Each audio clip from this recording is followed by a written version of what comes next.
Today we're making Sunleia fight legendary monsters starting with the Coruscant. And I am pretty sure the first few bosses, which are the weakest, are gonna be very fast against Sunleia. Sunleia has a lot of DPS in her. She's fast. Yes, she's gonna be quick. Out of these guys, it's gonna be, yep, over. Moving on to the Shulker Mimic. Now that I think of it, I need to do the Shulker Trio now. Since we have the Mutant Shulker in 1.20. Might do that soon. But for now, the Shulker Mimic is getting completely destroyed by Sunleia. It's not... Wow, it was not even a fair fight. So, we have the Skeletosaurus, which will get chopped off completely again. And it's not gonna be long before we see some stronger mobs, I guess. Okay, at least this one is doing a bit more to Sunleia. Remember, she has 22 armor, meaning a lot of these hits doesn't do a lot. Moving on, we have the Withered Abomination. Light and Sun versus Wither. Quite fitting here. And she is also... No, she's not immune to... Wait, that's weird. She's not immune to the Wither effect, but she seems to not be taking damage from Wither. Like, I didn't see any one of damage from the Wither. It's kind of weird. The effect doesn't last long too. Wither Domination is doing a lot better on this fight. So, moving on to the Lava Eater. Hiding in the ground. Biting, I still don't know how to avoid this attack in survival, maybe with an Ender Pearl, but otherwise I just tried to avoid it, but you can't. So does Sunleia, even though she's fast, she's getting bitten, whatever happens, and apart from that, it's already over. Moving on to the Frostbitten Golem. Should have done this one sooner, but maybe it has a chance to do something a bit more than the others. Having a hard time hitting the ice damage. The Sunleia just keeps dodging. Yes, flying over. Okay, here we go. Oh, it did barely nothing. She's now frozen though. But the damage from the Frostbitten Golem is not enough, and it's gonna be over right. If she can hit, there we go. Oh, moving on, we have the Overgrown Colossus, which heals a lot against mob, but I feel like Sunleia might have a way to avoid most of the... Never mind, it's healing a lot. But I feel like the DPS will still over damage the resistance of the Overgrown Colossus.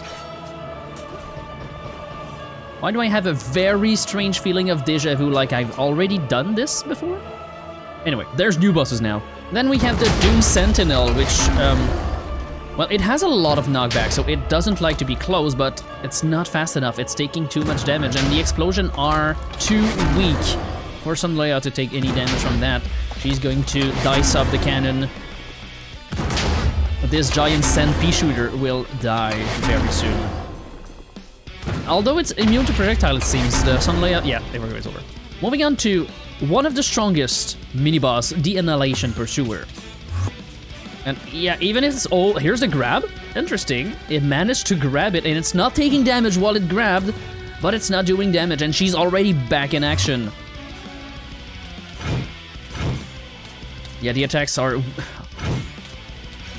I don't know. I haven't fought her in survival. I have no idea how I would do that. She's attacking way too fast. But now, it's time for the bosses.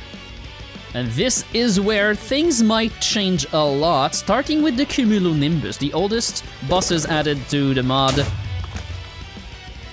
And right off the bat, yeah, 41 damage on this one. It is not the same game for Sunleia. She was winning every single one of them, but now the tides have turned.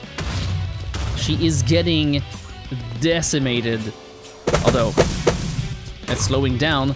But she can't even, like, get close. Okay, here we go. There's some good damage on the Cumulonimbus. This is what I want to see. And it's getting... Okay, she's getting stunned, too. 40 damage is insane. I guess it's also doing percentage damage. So the more damage you have, the more health you have, the more damage you get, but it's gonna be over very soon. Not even... Okay, I was about to say not even second phase, but barely. So moving on, we have the Obliterator. A very fun boss, newly added. Now let's see how the Obliterator does. It seems to doing worse than the Cumulonimbus. It is bigger, it is easier to hit, it's less moving around. It does teleport though. But it has more like downtime, I feel like.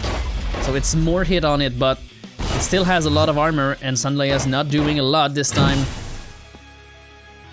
And I think it has damage adaptation now.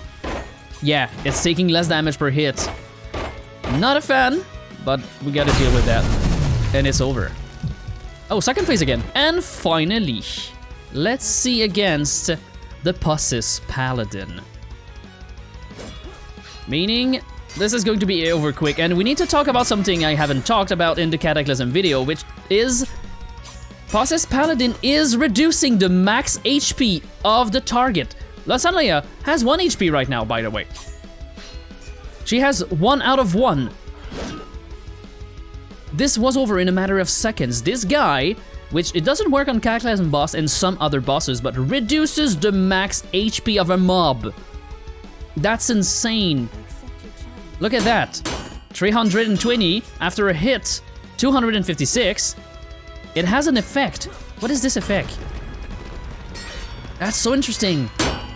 So I guess mobs immune to effects will not be affected by the life reducing, but now she's back to 1 HP. It's over. Like next hit, she's dead. Well, next hit that does not remove. Oh, there we go. She still managed to go to second phase this one. I'm gonna guess it's Soul Fracture? Yeah, it is Soul Fracture. 20%, oh, it's 20% per level. That's why it goes so fast. 5 hits and you're 1 HP. Insane. Anyway, that's the end of the video now. Subscribe. Bye.